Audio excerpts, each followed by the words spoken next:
Mais je sortais à toutes les prédications. Ouais, d'accord. Alors, un bon repas, un bon cigare, par Oui, bien sûr. exemple. J'étais assez choqué par certaines situations que j'ai pu traduire par un droit de cuissage, pour rester poli. Et Ouais. puis la tête de la jeune fille a tourné complètement, Oui. aux trois quarts. Et donc ça entraîne aussi un rouleau compresseur contre Dieu, et donc contre l'homme aussi. L'homme, c'est quoi la France? C'est Clovis, c'est la chrétienté, c'est tout ça. Les Français sont parfois compliqués. Si Dieu existe, pourquoi il y a tant de souffrance dans le monde? Il vous bénit. Il vous aime.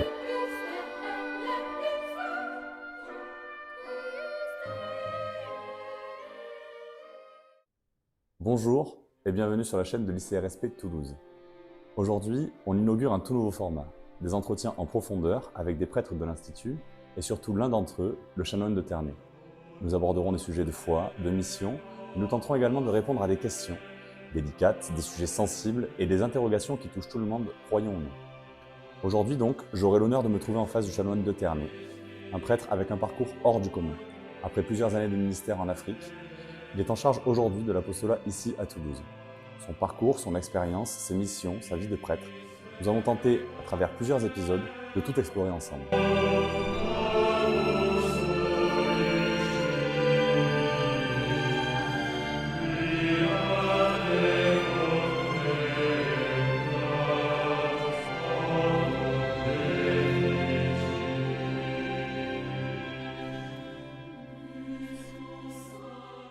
Donc, monsieur le chanoine, bonjour. Bonjour Jérémy.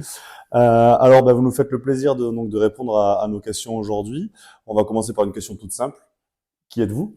Qui est monsieur le chanoine de Ternay? Le chanoine de Ternay n'est pas celui ici là que vous voyez. C'est un souvenir rapporté d'Afrique. Non, le chanoine de Ternay, c'est un prêtre de l'Institut du Christ Roi Souverain Prêtre. Je suis rentré au séminaire en 1991 et j'ai été ordonné prêtre en 1998. Et actuellement, je suis en ministère à Toulouse depuis 9 ans maintenant. Alors, est-ce que vous avez toujours su, ça a été une vocation pour vous? Vous avez toujours su que vous vouliez devenir prêtre? Alors, toujours non, mais j'ai eu la vocation assez jeune. Un premier appel à l'âge de 13 ans, à la fin d'une confession. Ça a été comme une foudre. Je dis au prêtre, que j'avais la vocation sacerdotale. Il m'a posé la question, tu as quel âge? Je lui ai dit 13 ans. Il m'a dit, tu as le temps d'y repenser. Et donc du coup, je suis reparti de là un peu bredouille, en oubliant la vocation et en voulant faire plusieurs métiers.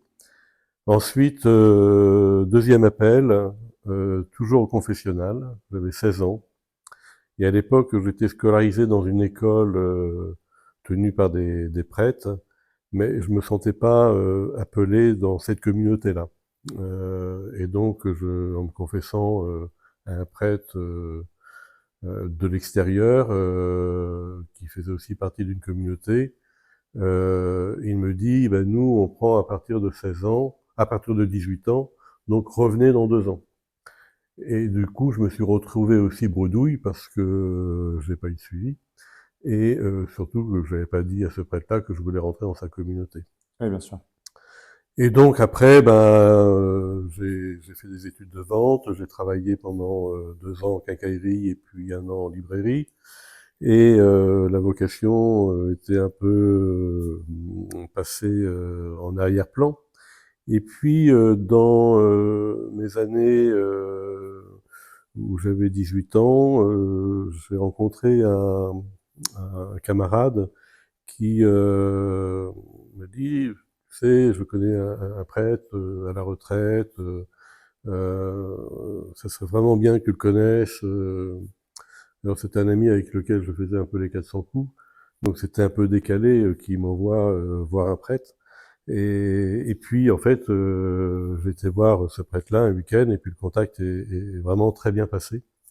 Et puis on parle de mes études, de mon travail dans le domaine de la vente. Et puis un jour, il me dit tout ça c'est bien gentil, mais ça serait peut-être bien que tu donnes une réponse au bon Dieu.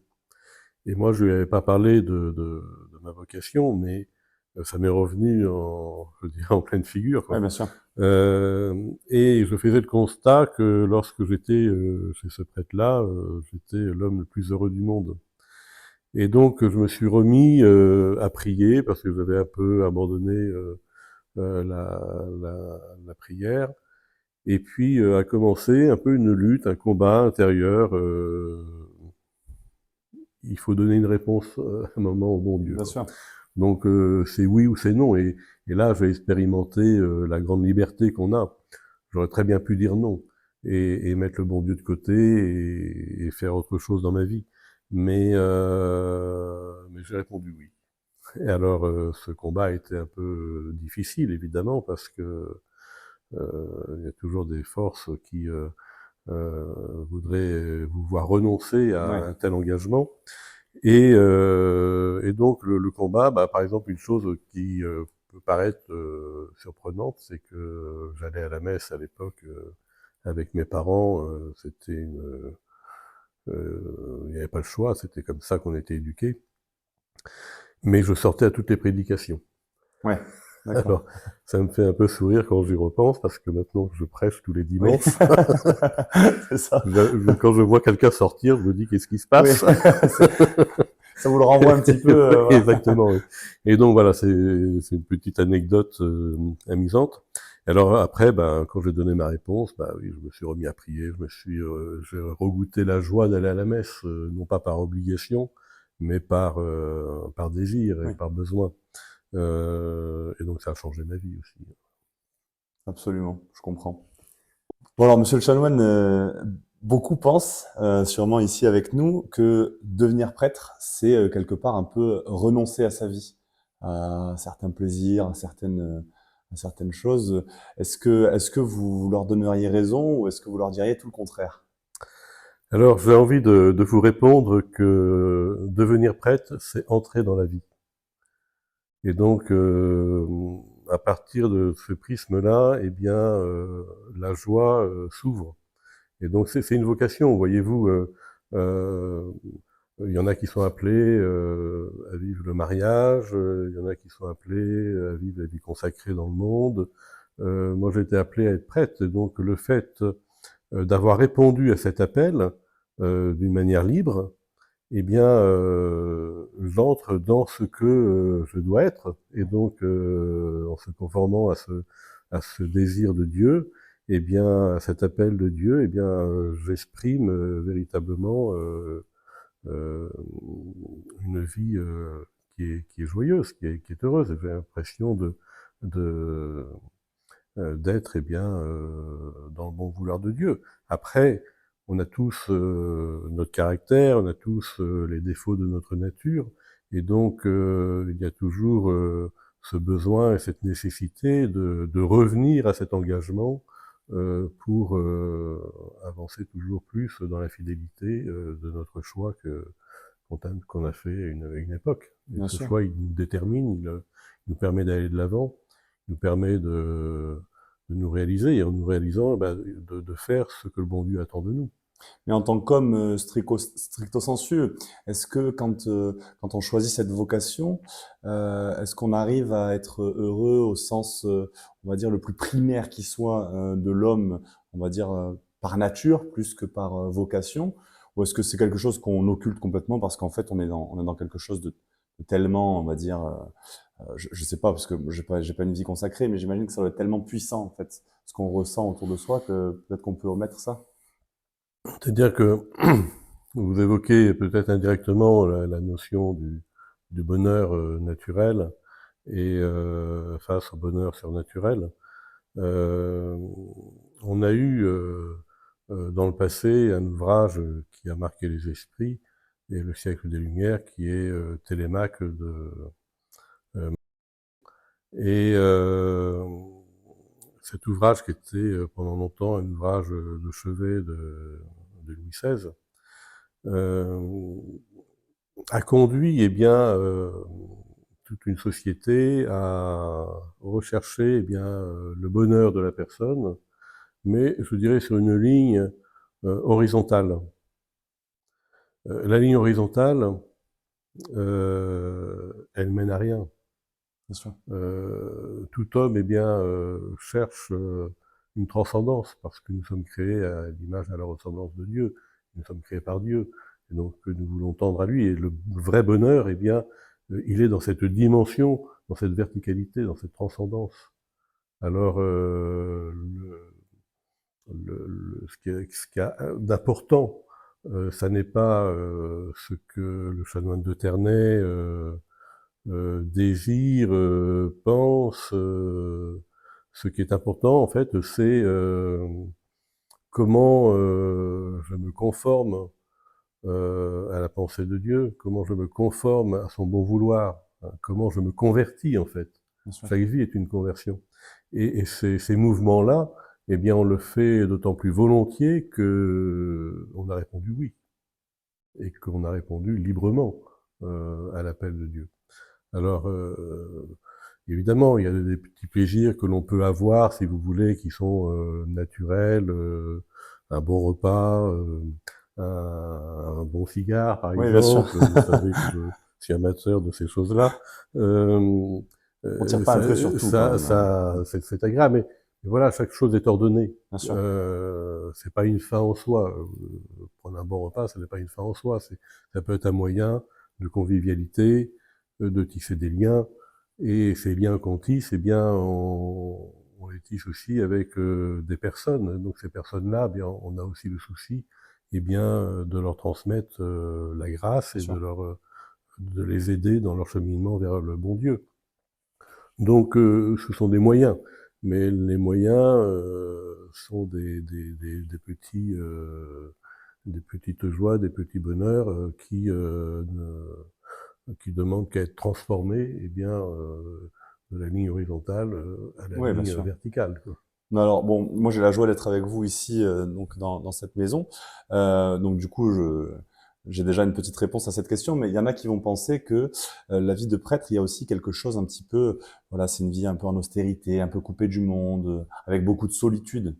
Alors, bah, vous qui êtes en ministère à Toulouse, mais vous allez nous en parler tout à l'heure, vous avez aussi fait un ministère au Gabon, donc vous allez pouvoir nous répondre sur ces deux aspects-là. Après, on peut aussi essayer peut-être de répondre à cette question sur peut-être des prêtres qui sont plus reculés en campagne. Voilà, qu'est-ce qu'on répond à ceux qui pourraient se poser cette question? Alors, la solitude du prêtre, on en parle beaucoup aujourd'hui, et je crois que c'est une réalité que vivent un certain nombre de prêtres qui sont seuls dans leur presbytère.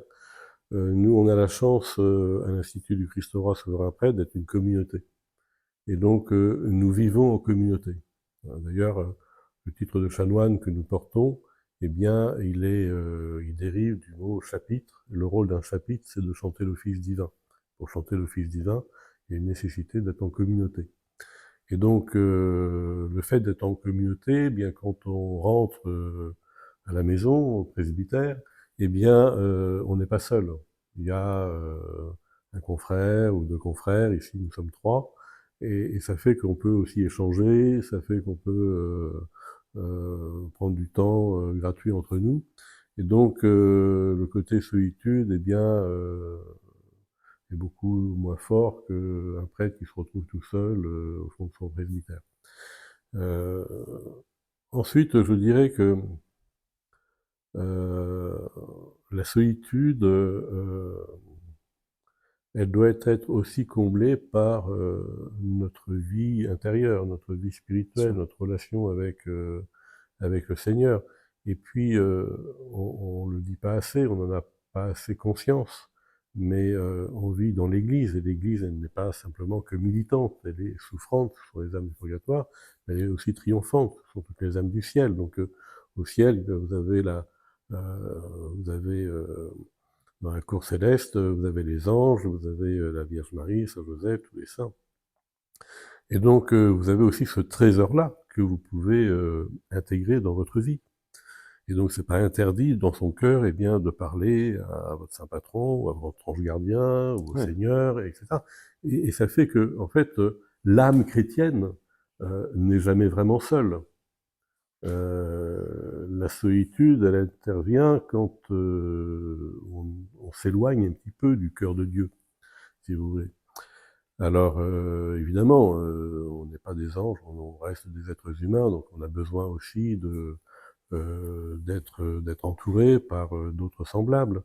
On a besoin de toute cette vie sociale aussi.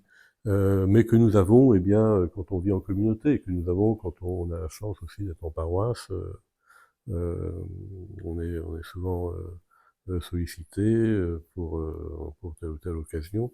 Bien sûr. Et donc on est rarement seul. Et parfois on a au contraire besoin d'une certaine recherche de solitude dans le sens où on a besoin de s'extraire du monde pour être pleinement au Seigneur. Bien sûr. Et c'est le rôle, par exemple, qu'on a quand on fait une retraite, quand on va dans une abbaye, quand on prend une journée de désert.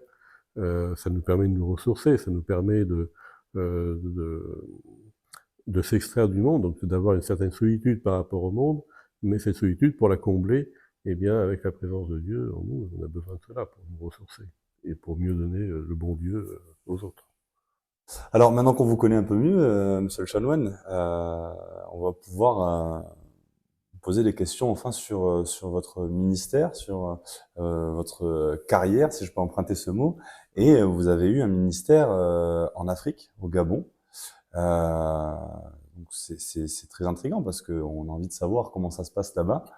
Euh, et puis surtout, voilà, on se demande. Alors déjà, est-ce que c'est un choix que vous avez fait ou est-ce que c'est quelque chose qui vous est imposé par l'Institut du Christ Roi Souverain Prêtre? Et puis parlez-nous un petit peu de cette vie là-bas.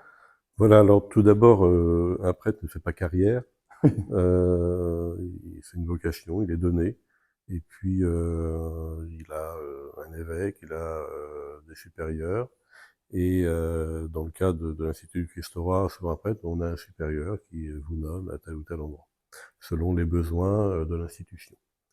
Moi, j'ai été ordonné prêtre en 1998, et ma première affectation, ça a été à Montpellier, pour ouvrir l'apostolat que nous avons à Béziers. Et à l'époque, j'avais dit à mon supérieur général que j'étais disposé à aller en Afrique.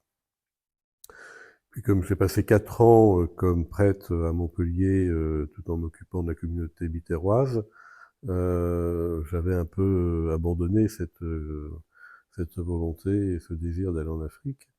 Et puis après, j'ai été nommé 3 ans dans le Lot, à Baladou. Baladou, c'est situé entre Martel, Rocamadour et Souillac. Ouais. Et donc, et là, j'ai ouvert des apostolats pour ma communauté à Limoges, à Agen et dans le diocèse de Bordeaux, à Oros, près de Langon. Vous êtes toujours resté dans le sud. Oui. Et donc l'Afrique m'était un peu passée au-dessus, je n'y pensais plus, quoi. Et je me souviens, à la fin de la 3e année, mon supérieur général me dit, voilà, c'est pas trop le moment que vous partiez de Baladou parce que vous faites un bon travail, ce que vous faites fonctionne, vous commencez à avoir du résultat, mais j'ai besoin de vous au Gabon. Alors je Ça, lui ai dit, c'est votre évêque qui vous le dit ou ça c'est... c'était mon supérieur général, D'accord, très bien. Au Monseigneur sein Wright, de l'Institut? au sein de l'Institut. Alors du coup, ben, j'ai dit, ben, ok, on y va. Alors, évidemment, c'était l'aventure, parce que on avait une maison, si vous voulez, à Libreville, qu'on venait d'acheter. Et l'archevêque de Libreville, Monseigneur Basile V, à l'époque, nous avait érigé la maison, avait permis à notre supérieur d'ériger la maison canoniquement, ce qui nous donnait une stabilité, mais elle n'était pas du tout ouverte au public. Oui. Et donc, moi, je suis arrivé pour ma mission, ça a été de faire connaître l'Institut du Christ Roi Souverain Prêtre au Gabon, qui n'était pas connu, et de créer une paroisse. Alors, on était déjà, avant que j'arrive au Gabon, depuis plusieurs années, puisque la naissance de notre communauté est liée au Gabon, puisque c'est Monseigneur Cyril Akobamba qui le 1er septembre 1990 a reconnu dans l'Église catholique l'Institut du Christ-Roi souverain prêtre. Donc on est toujours à Mouila par reconnaissance et parce que c'est de là qu'on est né, on est une fille d'Afrique. Et donc on était aussi à Mayumba, au sud du Gabon, mais on n'était pas connu parce qu'on n'était pas la capitale. Et en Afrique, pour être reconnu, pour avoir du crédit en quelque sorte, eh bien, il faut être à la capitale. Et donc, ne l'étant pas, ben, on était inconnus au bataillon. Et donc, du coup, ma mission, ça a été de faire ça. Ça a duré 6 ans. Et au bout de 6 ans, eh bien, c'était fait. Donc, j'ai été ailleurs. Bon. Je suis rentré en France. En France, oui, directement. Et en arrivant à Toulouse après Non. J'ai passé 3 ans à Oros en vivant dans le village. Et puis ensuite, j'ai passé 2 ans à Montpellier pour m'occuper de la communauté nîmoise. Ah oui, d'accord. Et après, eh bien, je suis allé à Toulouse en 2016. D'accord, bon, il faudra que je vous pose la question de quel sud vous avez préféré, mais ce sera peut-être l'objet d'autres questions plus tard. Alors, qu'est-ce que vous pouvez nous raconter de la foi gabonaise en Afrique? Comment est-ce qu'on vit sa foi? Est-ce que c'est différent? Est-ce que c'est plus intense, plus communautaire? Alors, la foi africaine, hein, l'Afrique subsaharienne que je connais un petit peu, on trouve des personnes très attachantes et très marquées par la notion de l'âme religieuse. Hein, l'Africain est une âme religieuse. Elle aime pratiquer. Et si l'Église catholique eh bien n'est pas présente sur le terrain, c'est les églises du réveil qui prennent la place. Les églises du réveil, c'est les dérives du pentecôtisme, des églises évangéliques, etc. Et ça fait du dégât parce que ce sont des personnes qui sont là non pas pour le bien de la personne, mais pour le bien de leur porte-monnaie et de leurs affaires. Ouais. Et donc ça peut même diviser des familles. Et j'étais assez choqué par certaines situations que j'ai pu rencontrer là-bas liées à ces sectes qui pullulent. Donc la présence de l'Église catholique elle est importante et je dirais que ce qui est très agréable, c'est que les gens ont besoin de l'Évangile. Ils ont besoin de pratiquer. Donc quand je construisais l'Église, eh bien, quand je rajoutais 2, 3 bancs, eh bien c'était tout de suite plein. Oui. C'était presque démoralisant, si vous voulez, parce que ça coûtait quand même un peu de sous. On pouvait pas les faire toutes les semaines, des bancs, mais dès qu'on trouvait un peu les moyens, qu'on construisait des bancs, et ben, c'était tout de suite plein, il fallait repasser une commande, quoi. Alors, c'est bien, en soi, ça met beaucoup d'espoir, du coup, c'est un message plein d'espoir. Ouais, c'était l'aspect matériel est toujours un petit peu compliqué parfois. Ouais. Oui. Peut-être plus là-bas d'ailleurs qu'ici. Oui, certainement, oui. Sous d'autres rapports. Mais sinon, la foi des gens est vraiment remarquable. Et puis, un sens de la pratique aussi qu'on n'a pas toujours chez nous. La notion de la vie paroissiale, pour eux, c'est une vie de famille. La maison paroissiale, c'est leur maison. Ouais. Donc ils viennent à la messe le dimanche, mais ils viennent pas qu'à la messe le dimanche, ils viennent tous les jours. Les enfants pour jouer, les adultes pour participer à tel ou tel groupe de prière. Les groupes de prière sont toujours très bien organisés, avec un président, avec une secrétaire, avec un comptable, il y a toute une organisation, toute une société en fait, oui. qui se crée à travers les différents mouvements qui sont incorporés à la vie paroissiale, qui devient une maison de famille. Donc en fait c'est un turnover permanent, et c'est sûr que quand on arrive en France, on a un peu, je dirais, il faut un peu de temps pour reprendre les habitudes françaises, parce que ça marche pas toujours comme ça. Les gens, on a des gens qui viennent le dimanche, mais on les voit pas de la semaine. Il y en a, au contraire, qui vont s'impliquer, etc. Mais ça sera toujours une petite partie par rapport à la masse de pratiquants. En Afrique, je dirais, c'est l'ensemble de la communauté qui est priante et qui agit. Voilà, c'est sa maison, donc on fait vivre sa maison, quoi. Oui, donc ça devient vite, oui, quelque chose un cercle point névralgique de... Ouais, ouais. Ouais. Et même, vous voyez aussi au niveau de la vie sacramentelle, moi, au Gabon, on a beaucoup aussi d'animisme, etc., qui demeure. Euh, on a des gens qui pratiquent la foi catholique, mais qui n'ont pas coupé complètement leurs habitudes avec l'animisme, et donc ces gens-là ne trichent pas, par exemple, avec la communion.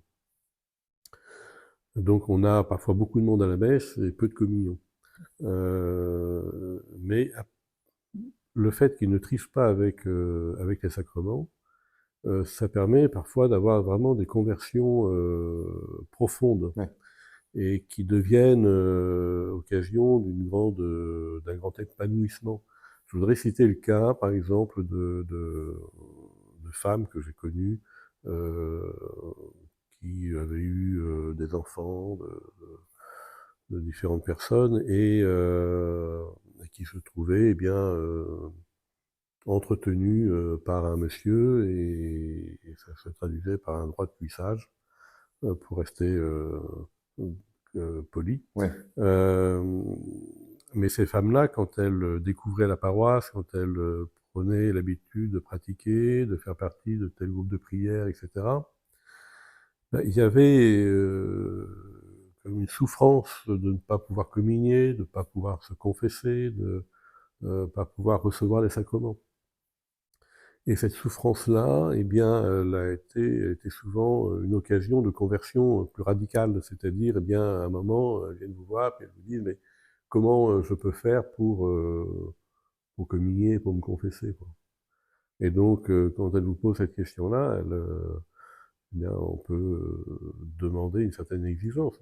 Il faut rompre avec la structure de péché dans laquelle vous êtes. Ouais, absolument. Mais c'est compliqué en même temps parce que rompre avec, par exemple, celui qui vous entretient, bah, c'est ne plus avoir l'argent du mois qu'il donne. Ouais. Donc ça veut dire, eh bien, parfois devoir changer de logement, ne plus scolariser les enfants. Et donc du coup, ça oblige aussi au niveau de la paroisse à développer des antennes pour trouver des solutions, pour reloger les gens, pour trouver des fonds pour pouvoir continuer à scolariser les enfants, etc. Donc en fait, c'est pas anodin, vous voyez, quand on demande une personne eh bien, qui est prête à faire des choix dans sa vie qui sont des choix euh, sérieux pour justement pouvoir reprendre la vie des sacrements. Mais en parallèle, ça nous oblige aussi à développer tout un tas de structures pour leur permettre de répondre à cette exigence de la foi et en même temps, bah, quand on y arrive, eh bien, il se passe vraiment de très belles choses. Ces dames-là, elles m'apportaient 10, 15 nouveaux fidèles Oui, parce oui, c'est... qu'elles avaient le feu. Bah, et voilà, il y a le feu, il y a un grand pouvoir évangélisateur, du coup, parce qu'on a Ah, envie tout de à fait, oui. partager Ouais, ce qu'on reçoit. ouais. Et donc ça, c'est cette radicalité, cette capacité aussi euh, qu'elles avaient à entrer dans le chemin de la foi. En France, par exemple, c'est beaucoup plus difficile hein, de parler de ces choses-là, de faire ce genre de choix. Moi, je vois un petit peu dans la paroisse, par exemple, concrètement, je vois des jeunes se préparer au mariage sans tricher avec la nature, mais j'en vois aussi qui trichent pas mal avec la nature. Et ça pose quand même un problème. Oui, bien sûr, bah, c'est absolument. En fait, je pense que peut-être, enfin, je me trompe peut-être, mais là-bas, ils sont peut-être moins assaillis par le côté laïcité. Donc peut-être que c'est plus ouvert dans sa vie, entre guillemets, dans la rue, quoi, de parler de ces choses-là et d'aller évangéliser de manière complètement libre. Peut-être en France, sortir vraiment et faire ça, c'est peut-être un petit peu plus, je sais pas, mal vu, du coup, à tort, mais peut-être que du coup, on est un peu plus bridé en ça. C'est très différent. C'est sûr qu'au Gabon, il y a la laïcité, tout ça, ça n'existe pas, quoi. Les modes de vie sont complètement différents. On a des enfants qui, au niveau de la paroisse, eh bien, reçoivent un enseignement du catéchisme, sont servants d'hôtel pour les garçons. Il y a toute une... vous avez des patronages qui permettent d'épauler les parents dans l'éducation des enfants. Après, ils sont parfois un peu rattrapés par leur tradition avec tout ce qui est rite initiatique, bouti ou toutes ces choses-là, qui fait qu'ils commencent un peu à changer. Et c'est la nature est très animale Oui. là-bas, et donc il y a quand même toute une éducation des mœurs et de la morale chrétienne à donner. Et donc c'est pour cela quand vous avez des gens qui font vraiment une fois adultes, en ayant eu des parcours parfois un peu chaotiques, bah, qui reviennent à, à ce qu'ils ont connu quand ils étaient enfants, pour ceux qui ont eu une éducation religieuse, ou qui découvrent tout simplement la foi et qui veulent eh bien vivre des principes euh, qu'enseigne eh bien l'Église, qui sont aussi des principes eh bien qui euh, sont en adéquation avec la loi naturelle qui est créée par le bon Dieu, donc et qui est inscrite aussi dans le cœur de l'homme. Donc les gens, ils aspirent au bien, ils aspirent à une certaine élévation. Donc ils aspirent à une certaine conversion, qui n'est pas toujours simple, mais qui se fait avec beaucoup de générosité quand elle se fait. Et d'ailleurs, En France, la difficulté qu'on a, c'est que on est envahi par les médias, on est envahi par un contre-exemple, c'est-à-dire qu'on n'enseigne plus la vertu, on enseigne le contraire, on bien sûr. n'enseigne plus la fidélité, on enseigne le contraire. En fait, on marche un peu sur la tête, et ce qu'il faut, c'est réapprendre à marcher sur les pieds, tout Ouais. simplement. Voulez-vous? Ouais, ouais, c'est un peu. Oui, c'est sûr qu'il y a. Au final, c'est pas. On aurait envie de croire que c'est plus simple en France, mais c'est tout le C'est très contraire. différent, on C'est peut très pas différent, ouais, bien comparer, sûr. on a des vies Ouais. complètement différentes, mais la vertu, elle est toujours possible, quel que soit le pays dans lequel on est. On dit que, enfin, on dit, oui, on entend dire qu'en Afrique, parfois, il y a des pratiques un petit peu. Alors, pas au sein de l'Église, hein, pas du tout, mais qu'il y a des pratiques de sorcellerie, des choses comme ça. Qu'est-ce qu'on fait de ça? Est-ce qu'on y est réellement confronté? Et si oui, qu'est-ce qu'on en fait surtout avec les jeunes qui peuvent se laisser un petit peu. Alors, évidemment, c'est quelque chose que nous rencontrons. Euh, Moi, par exemple, j'ai eu les pouvoirs dans ma paroisse pour les gens qui venaient à moi de pratiquer les grands exorcismes. Donc j'en ai pratiqué une quinzaine en tout.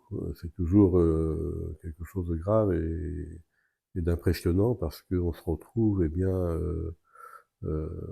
par le biais de la personne qu'on exorcise face au démon qui prend une voix différente, qui parfois fait des mouvements incroyables, parfois qui vous parle aussi, qui dit des choses surprenantes. Euh, et donc c'est toujours vraiment quelque chose de grave et qu'on rencontre quand même assez souvent, mais c'est pas anormal, vous voyez, parce que à contrario de la France, par exemple, ou de l'Europe, qui est quand même chrétienne, l'Europe, elle a eu 2000 ans de, de sacrements qui ont Oui. été célébrés. Il y a eu le sang des martyrs dans les 3 premiers siècles. Euh, il y a eu des millions de sacrements qui ont été célébrés, la messe, la confession, et puis il y a eu les sacramentaux avec l'eau bénite, etc. Donc tout ça, ça a christianisé, ça a fertilisé la terre. Hein. Oui. Donc on a une terre qui est chrétienne. On a peut-être des hommes qui ne le sont plus. Oui. Il y a une perte de la foi en Europe. L'Europe se déchristianise. Elle a d'ailleurs renié ses racines chrétiennes. Et c'est un risque, ça d'ailleurs, vous pensez? Et donc, bah, c'est une chose qui existe en Europe, c'est-à-dire qu'on a une terre chrétienne, mais on a des hommes qui ne sont plus chrétiens. Alors évidemment, on a aussi encore des chrétiens qui demeurent, il y a encore des Oui. conversions, il y a encore des gens qui sont touchés par le Christ, Deo gratias, mais de fait, numériquement, on est un peu en baisse de régime en Europe. A contrario, l'Afrique subsaharienne, eh bien, ça fait 200 ans qu'elle est évangélisée. Donc, avant ces 200 ans-là, il n'y avait pas de sacrement. La terre n'a jamais été fertilisée chrétiennement.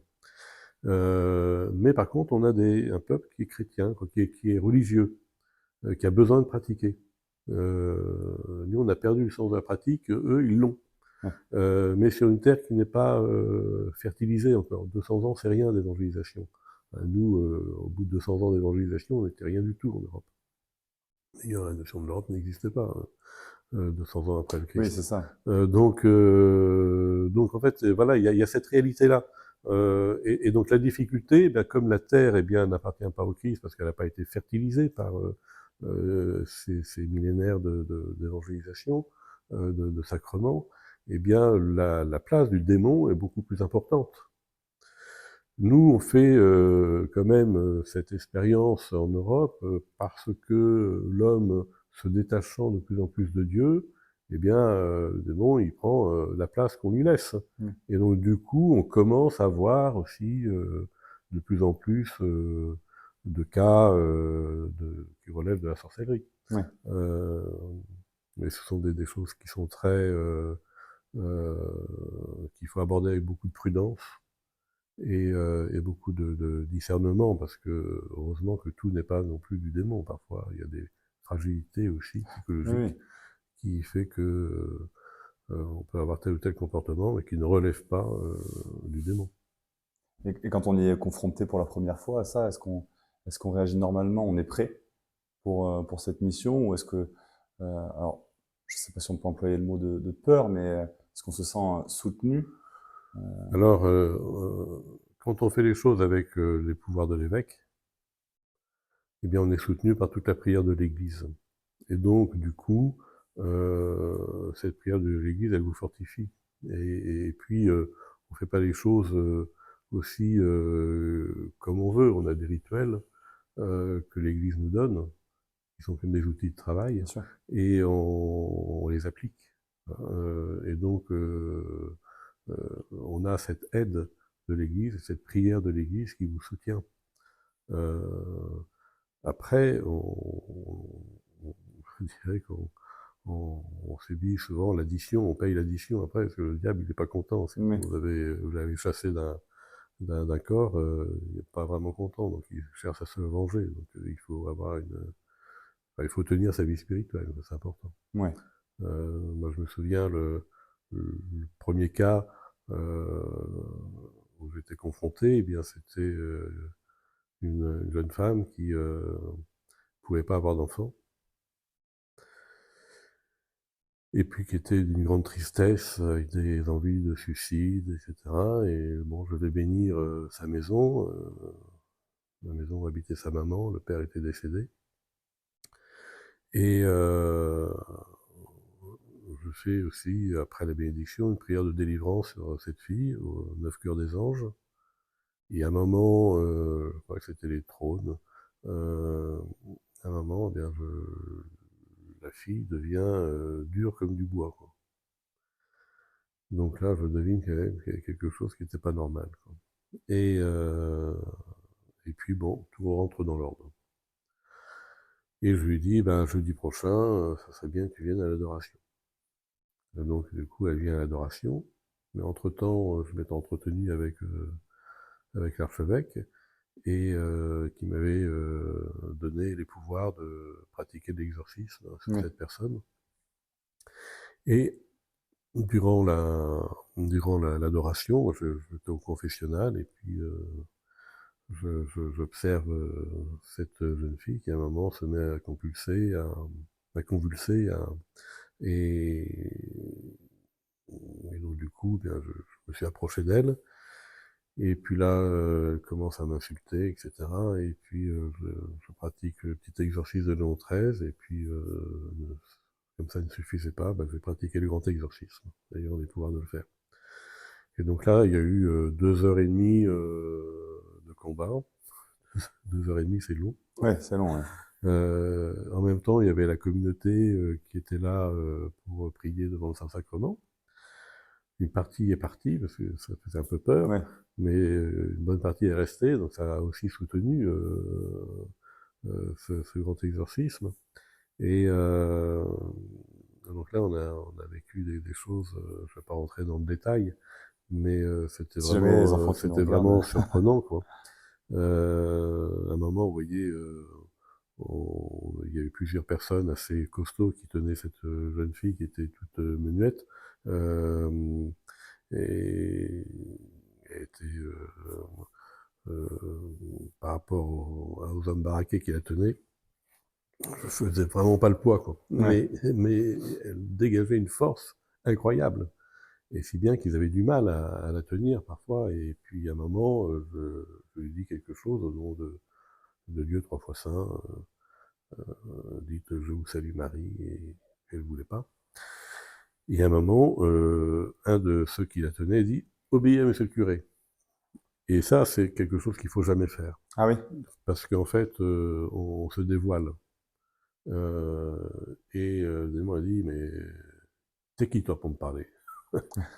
Et puis la tête de la jeune fille a tourné complètement, Ouais. aux trois quarts, avec une vitesse impressionnante. C'était très, ça faisait très film exorcisme, Ouais. des choses bizarres. Et donc après cet exorcisme-là, on a réussi à chasser le démon. Après, le démon s'est occupé de moi, donc douleur physique, etc. Et j'en passe. Donc ça, c'est aussi, voilà, faut accepter de payer cette part quand on fait ce genre de choses. Bien sûr. Mais alors aujourd'hui, c'est pas la peine qu'on vienne me voir pour cela, parce que je n'ai pas les pouvoirs de l'évêque Oui. pour le faire. Donc je renvoie à l'exorcisme du diocèse Bon, ben voilà, de on pourra Toulouse. mettre le lien en description s'il y en a qui sont intéressés, peut-être. Voilà, toutes les informations. Alors, Monsieur Chalon, maintenant, on en sait quand même beaucoup plus sur vous, et on va essayer de se concentrer maintenant sur votre retour en France. Parce que, voilà, quand on vit des choses comme celle-ci, alors bon, parce que là, on vient de parler de l'exorcisme, même si, comme on l'imagine bien, ça correspond pas à 90% du métier là-bas, enfin, du métier, pardon, de la vocation, mais je veux dire, c'est pas, ça occupe pas la majeure partie de votre temps. Or, comme on vient de le voir, c'est quand même très différent là-bas d'ici. Alors, comment est-ce qu'on vit son atterrissage en France? Est-ce que c'est... Alors quand on rentre en France, eh bien la difficulté, je dirais, c'est que eh bien en fait, moi je suis rentré dans le diocèse de Bordeaux, au sud du diocèse, dans une campagne. C'est sûr que ça change quand même. Oui, C'est-à-dire que personne vous attend en fait. oui, il y Le a ça aussi. prêtre, en fait, on ne sait pas qui c'est le prêtre en France. Qu'est-ce que c'est un prêtre en soutane? On ne sait plus ce que c'est. Moi, j'avais une voisine de l'église que je desservais, qui allait jamais à la messe et qui me disait, bah, c'est pas facile, le week-end, j'ai pas le temps, mais elle était à 120 mètres de la messe, quoi. Quand j'ai béni les motards, là, elle était venue pour assister à la bénédiction des motards Oui, dans la chapelle. Donc elle aurait pu venir aussi à la messe le dimanche, mais non, voilà. En fait, on a pris des habitudes sans Dieu, on a pris des habitudes oui, sans la pratique religieuse. Et donc le prêtre, ben, il a du mal à faire sa place, quoi. En Afrique, eh bien, il est considéré un prêtre qui est curé de paroisse et blanc de surcroît. Il n'est pas ministre, mais il est vu comme une autorité, si vous voulez. Et donc il est considéré. En France, vous n'êtes plus rien, quoi. et oui, c'est ça. D'ailleurs, Donc, c'est un peu en lien avec la question suivante, parce que justement, en France, on parle souvent enfin en France, même en Europe, du déclin du christianisme. Euh, Vous en pensez quoi de ça, et est-ce que c'est un danger? oui, c'est sûr il y a un déclin, il y a une Europe qui a renié il y a quelques années les racines chrétiennes, et donc ça entraîne aussi, eh bien, un rouleau compresseur contre Dieu, et donc contre l'homme aussi. L'homme va à sa perte. Mais en même temps, je dirais que il faut aussi savoir noter eh bien, les signes d'espérance que nous avons. Notamment à travers, euh, à travers les jeunes. Vous voyez, depuis quelques années, on a une montée dans la demande des baptêmes d'adultes. Oui, Alors même s'il faut peut-être euh, reposer les choses, c'est-à-dire qu'on a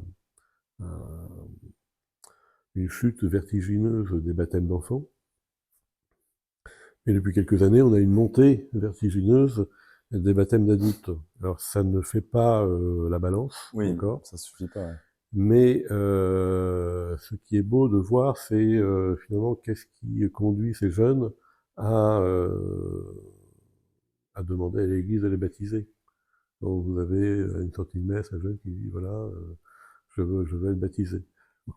Donc moi après on l'accompagne, mais c'est des choses qui sont belles. Oui, bien sûr. Et alors parfois bah, c'est lié justement parce que la société dans laquelle nous vivons, euh, eh bien, ne respectant plus trop les valeurs de la loi naturelle, qui sont inscrites dans le cœur de l'homme, à un moment, le cœur de l'homme, eh bien, écrit, il dit, ben, il y a quelque chose qui ne va pas, Bien donc sûr. qui je suis français, et c'est quoi la France? C'est Clovis, Mm. c'est la chrétienté, c'est tout ça. Donc comment me rapprocher de cette réalité? Bien sûr. Oui, oui. Comment mettre cette réalité dans ma vie? On en a, c'est pour d'autres occasions, pour d'autres raisons, mais il y a tout un tas de cheminements qui entre dans le cœur du jeune, qui vient frapper à la porte de nos églises, et c'est assez admirable. Ce sont des signes d'espérance, si vous voulez. Donc aujourd'hui, on vit un peu ces signes-là. On a eu à l'entrée du carême des églises qui ont été assaillies Oui, alors ça, c'est. par les fidèles et par les jeunes notamment Ouais. pour recevoir les cendres. Bah là aussi, c'est quelque chose, c'est un phénomène un peu nouveau. Depuis quelques années déjà, on note que ces cérémonies sont plus marquées qu'à une certaine époque.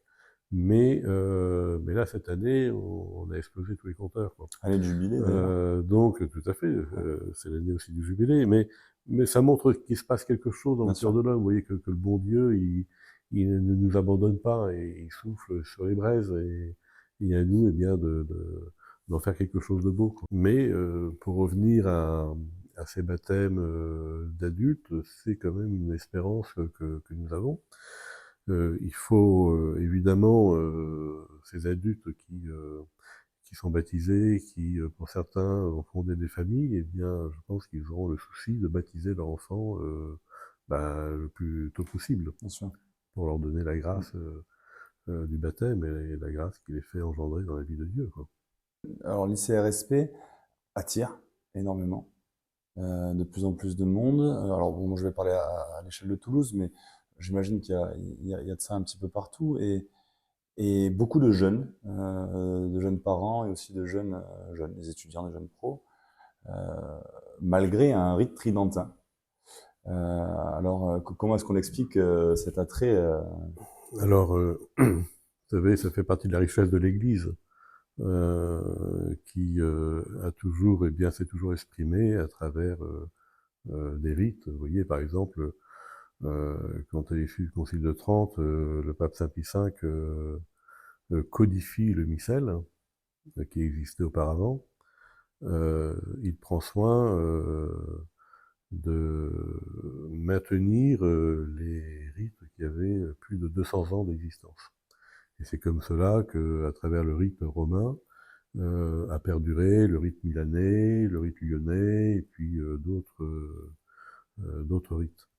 Le rite dominicain, par exemple, aussi, le rite dominicain, euh, qui avait plus de 200 ans quand Saint Pie V, qui était lui-même dominicain, a codifié le missel, eh bien, a fait que ce rite, eh bien, s'est perduré. A perduré et continue d'être célébré aussi aujourd'hui par les dominicains qui célèbrent la messe traditionnelle. Donc on a toujours eu besoin cette richesse de rites, parce que tout simplement, nous, on n'est pas fait de la même manière. Tout le monde n'est pas comme vous, Jérémie, et tout le monde n'est pas comme le chanoine de Ternay. Donc on a besoin aussi, spirituellement, eh bien, famille spirituelle, on a besoin de liturgie qui nous marque. Et certains, eh bien, euh, sont attirés par la liturgie tridentine parce qu'elle utilise une langue qu'ils ne comprennent pas toujours, mais qui est sacrée. Vous voyez, le latin fait partie d'une des langues sacrées pour exprimer eh bien, un mystère qui est lui-même sacré. Quand le prêtre célèbre la messe, il célèbre le sacrifice de notre rédemption. Bien sûr. Donc c'est pas lui qui est en avant, il agit in persona Christe et en agissant in persona Christe, eh bien il, il adresse eh bien le sacrifice à son Père pour la rédemption du genre humain. Donc c'est quelque chose, on est dans quelque chose qui nous dépasse et qui est sacré. C'est pas sans raison que Saint Curé d'Ars disait si le prêtre se comprenait, il mourrait d'amour. Oui. On le voit un petit peu, vous voyez, dans des personnalités comme Saint Padre Pio ou Saint François de Sales qui étaient capables de s'embraser, de brûler d'amour, Oui. d'amour. Ouais, c'est vrai que c'est intense. J'avais parlé avec un jeune prêtre très ordonné très récemment qui me disait que la première fois, on se sent presque pas légitime. Tant c'est puissant ce qui se passe. On a du mal à se dire, moi à côté, je suis rien. C'est pas, je peux pas faire ça, quoi. C'est vrai que Oui, ça doit. il ne faut pas trop se poser la question. Bah, du coup, il faut se lancer Il faut après. faire ce qu'on a à faire. Mais en même temps, voilà, bien se remettre à Dieu, que notre première messe soit comme notre dernière messe, et notre dernière messe comme la première. Bon. Je crois que c'est important d'avoir cette foi, et puis cette jeunesse aussi, à travers le sacrement qu'on célèbre. Moi, ça fait 26 ans maintenant que je suis prêtre, bientôt 27. Donc, je ne compte pas le nombre de messes que j'ai célébrées, mais, mais j'essaye de me dire régulièrement que ma messe soit comme si c'était la première, comme si c'était la dernière messe. Parce que ça aide aussi à mieux faire les choses et puis à mieux être dans ce mystère de notre rédemption. Quand on parle de rite tridentin, euh, et donc ben, de ce qu'on appelle les cathos tradis, en fait, souvent, il y a ce côté, on est un peu catalogué. On est fermé, c'est une secte, c'est extrémiste, on entend toutes sortes de choses. Donc c'est assez surprenant d'entendre tout ça, surtout quand on le vit de l'intérieur, parce qu'on sait que en fait, ça n'a rien à voir avec tout ça. Mais alors, comment est-ce qu'on réagit face à ça? Vous savez, ça, ce sont des pensées bien françaises. En France, on a tendance à être dans des cases. Et, et on oublie de faire des tunnels entre les cases.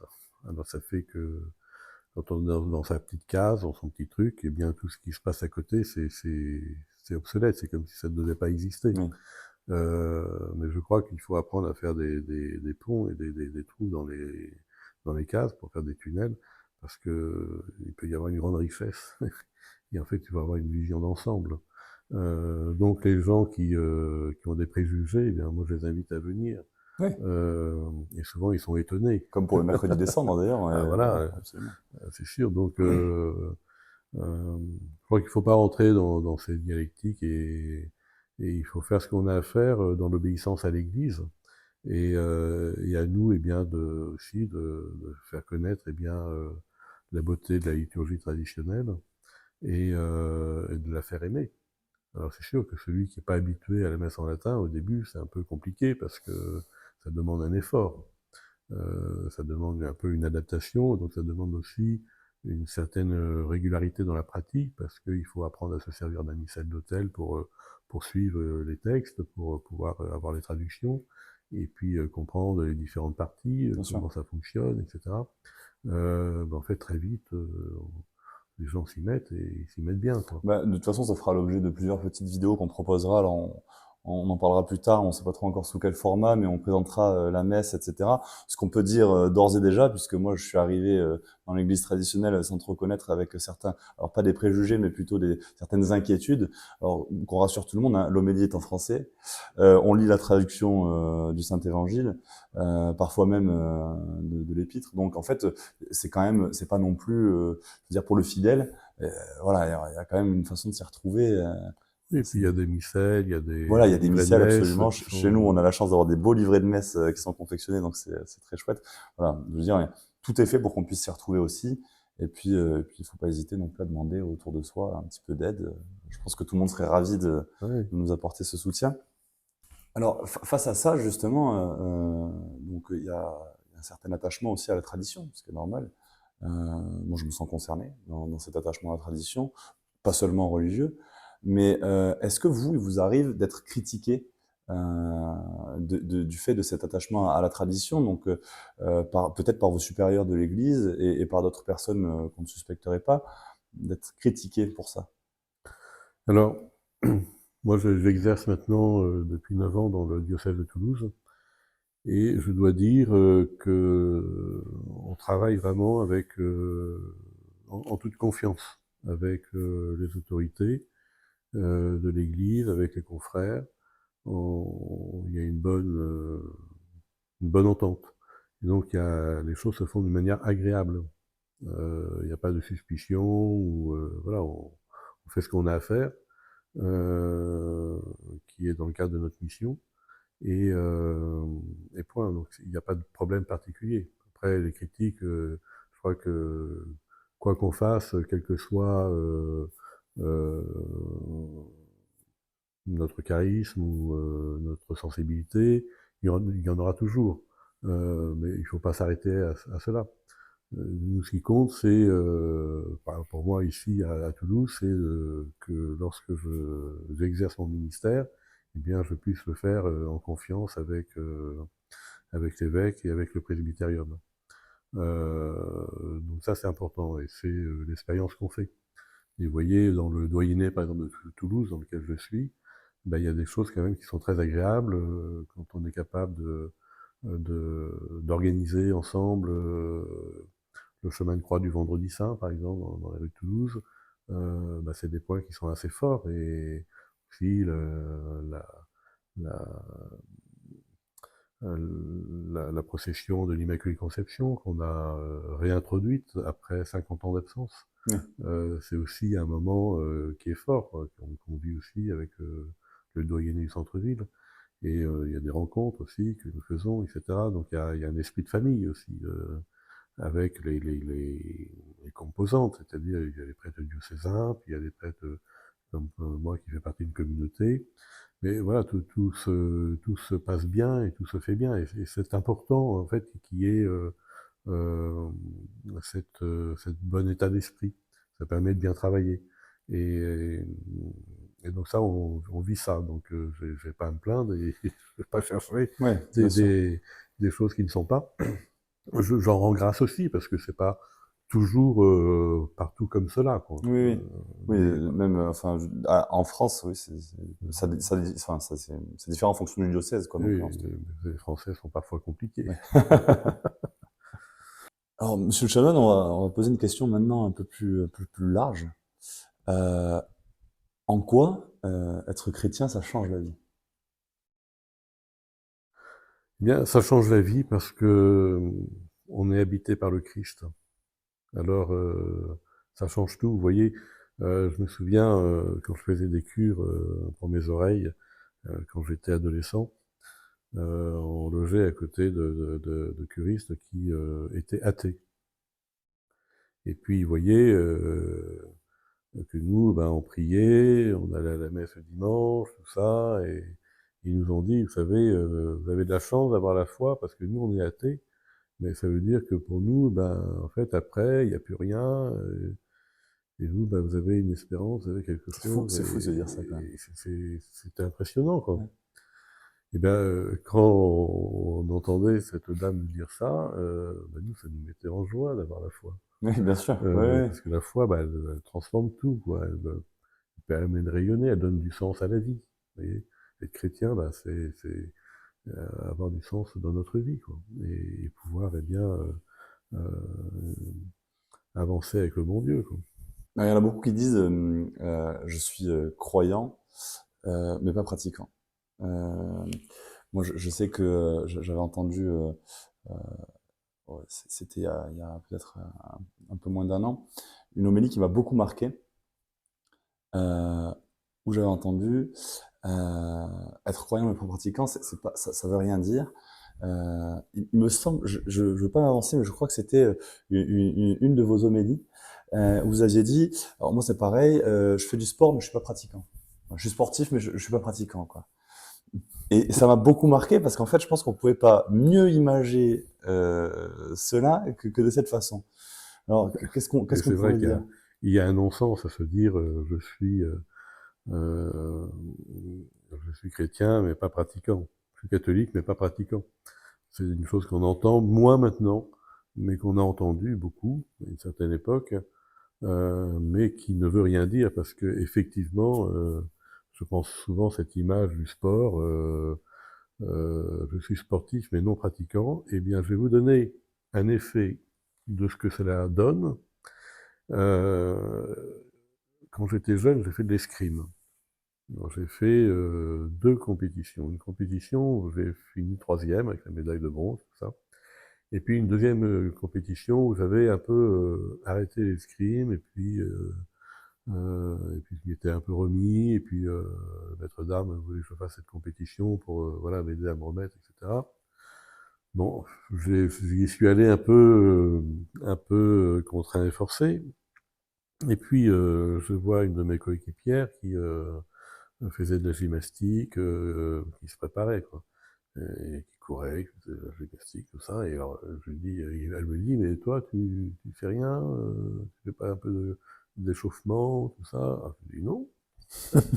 Mais elle a fini première, et moi, j'ai fini dernier. Oui. Bon, moi, Donc, j'ai compris l'image. donc, donc, en fait, oui, il faut être crédible, quoi. Oui, Donc, bien sûr. le sportif qui s'entraîne pas, eh bien, il va pas faire des résultats satisfaisants. Au contraire, il fera comme j'ai fait, un bon dernier, quoi. Mais il y a une beauté dans cette métaphore, c'est que à la fois, même celui qui s'est pas entraîné, il a le droit de tenter sa chance à la fin, Oui, tout à in fait. fine. Ben, c'est le bon Dieu est miséricordieux, donc le bon Dieu est toujours présent. L'homme, pas toujours, s'éloigne parfois, mais il est toujours présent. Ça veut dire que l'homme peut toujours revenir, eh bien, à Dieu.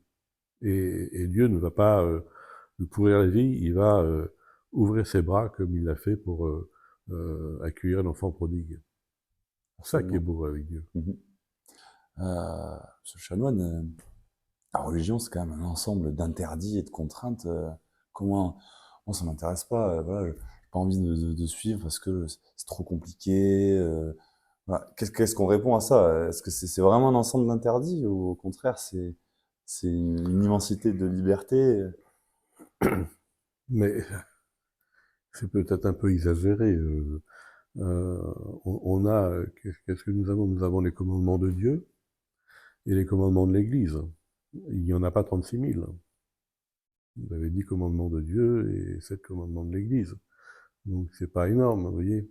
Euh, et quand on reprend les commandements de Dieu, eh bien, c'est quoi les commandements de Dieu? C'est le respect de la loi naturelle. C'est de reconnaître, eh bien, la prééminence de notre Créateur. Et puis d'être attentionné, eh bien, aux choses. Oui, tu ne mentiras pas, tu ne voleras pas, Oui, oui. tu ne commettras pas d'adultère.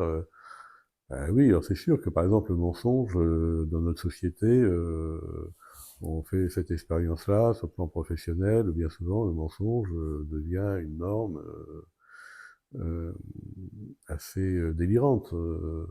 On voit le mensonge qui est pratiqué par tout le monde, partout, pour rien, et c'est très effrayant de voir ça. Ben, le commandement de Dieu, il dit tu ne mentiras pas.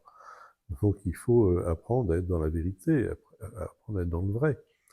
Et alors, qu'est-ce que vous diriez à ceux qui se disent, Monsieur Chanoine, si Dieu existe, pourquoi il y a tant de souffrance dans le monde? Bah, la souffrance comme le mal, elle, elle n'appartient pas au domaine de Dieu, parce que Dieu, c'est le bien absolu. Et donc, il est étranger, je dirais, au mal. Le mal, il est rentré par l'homme qui a désobéi au commandement de Dieu. Tu ne mangeras pas de ce fruit défendu faut relire la Genèse. Et cette désobéissance de nos premiers parents, eh bien, a entraîné un bouleversement dans le monde, dans la nature a été abîmée.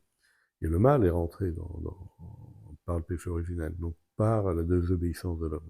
Pas par Dieu, par la désobéissance de l'homme. Donc Dieu aurait très bien pu dire, bah, puisqu'il en est ainsi, eh bien, je suspends ma création, Oui, et tout plein de nuits, retombe on dans le arrête. néant. Il n'a pas fait cela, il s'est incarné en nous envoyant son Fils, deuxième personne de la Sainte Trinité. Il s'est incarné. Il a donné sa vie pour nous, en souffrant la passion. Il a porté tous nos malheurs, tous nos péchés, euh, toutes les soustractions que l'on fait dans notre vie par rapport au bon Dieu. Il a tout porté. Et il, il est mort en portant tout cela et il est ressuscité. Il nous a ouvert les portes du ciel. Voilà ce que fait Dieu pour l'homme. Donc, effectivement, le mal continue à exister, les guerres continuent à se faire, mais parce que l'homme, eh bien, se détourne de son Dieu. Et donc que l'homme redevienne, je dirais, plus en harmonie avec son Créateur, et plus la paix, eh bien, se répandra. Et c'est pour ça que c'est important, vous voyez, de remettre le Christ, eh bien, à la première place. Il faut relire cette grande encyclique Quas Primas de Pie XI qui parle eh bien, du règne de notre Seigneur Jésus-Christ. Et donc il faut que ce règne de notre Seigneur Jésus-Christ règne dans nos cœurs déjà, et soit comme une boussole pour notre vie. Ça changera tout. C'est pas compliqué de travailler à la paix. Bien sûr. Il faut travailler au règne du Christ et la paix vous sera donnée par surcroît. Enfin, monsieur le chanoine, un petit mot pour la fin. Qu'est-ce que vous pourriez adresser comme mot à celles et ceux qui nous regardent et qui ne seraient pas catholiques ou pas pratiquants, plus pratiquants, qu'est-ce que vous pourriez leur dire? Eh bien, je vous dirais que le Seigneur demeure là. Et, et dans cette attitude que le Seigneur a, eh bien, à un moment ou à un autre de votre vie, eh bien, si vous voulez vous ouvrir à lui, eh bien, il est là, sachez-le. Il attend. Et dans cette attente, il vous bénit. Il vous aime. Ainsi soit-il. Merci beaucoup, monsieur le chanoine. Hâte de vous retrouver pour un prochain épisode et répondre à d'autres questions. Merci beaucoup. Et puis, en attendant, vous pouvez retrouver toutes les actualités de la chapelle, mais aussi de l'ICRSP, sur tous les liens qu'on mettra en description. Voilà. Merci beaucoup, monsieur le chanoine. À très bientôt. Merci. Merci, Jérémy. Merci à tous d'avoir suivi cet entretien avec le chanoine de Ternay. J'espère que cet échange vous a intéressé et s'il a suscité en vous des questions, n'hésitez pas à les poser en commentaire et nous tenterons d'y répondre dans les prochaines vidéos. Vous pouvez aussi nous retrouver sur les réseaux sociaux, actuellement Instagram et prochainement TikTok, sur nos réseaux sociaux, toute forme d'actualité, mais aussi des petites vidéos explicatives sur des questions que vous pouvez vous poser, mais également sur tous les aspects du rite tridentin. Enfin, si vous souhaitez nous soutenir, vous pouvez faire un don via le lien en description. Il y aura la mention « Faire un don » et vous pourrez ainsi soutenir l'apostolat de Toulouse. Toutes les contributions, petites ou grandes, sont bonnes à prendre et nous avons besoin de votre soutien. Merci encore et on se retrouve très prochainement pour une nouvelle vidéo.